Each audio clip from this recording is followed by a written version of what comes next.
Sen, may audition.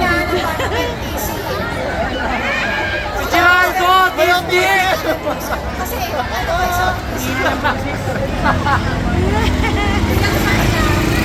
sana na, yung mga bata katulad mo ng aking anak at saka yung mga audition, ay nabigyan ko sila ng pagtanggap, pag-unawa, pag-aruga, pagmamahal, pag-aalaw, at respeto. Bilang isang ina mo, gusto ko sila bigyan ng isang makatarungan na kukunin. Dahil yung mga bata may autism, lagi na lang sila dinidiscriminate. Kasi naranasan ko, bilang isang ina lang dahil na may autism, kailangan syempre, mas marami silang pag-aaruga, pagmamahal, hindi namin palagi.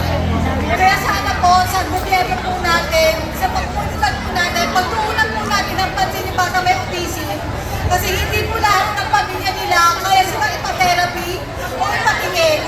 Dahil ako bilang po isang ina, naranasan ko po yan.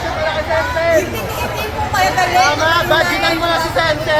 Lalo kung wala kang Gerardo, pera. Tisdik. Kasi, pag wala kang pera, hindi ka naman tatagal sa therapy center.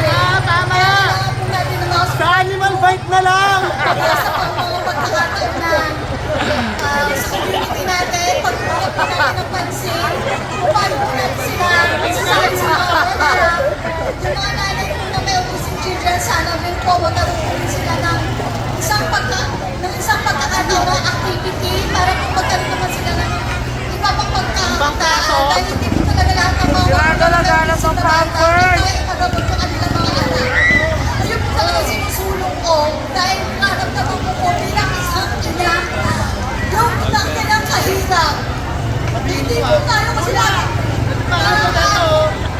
Nasusupport namin po pero ngayon,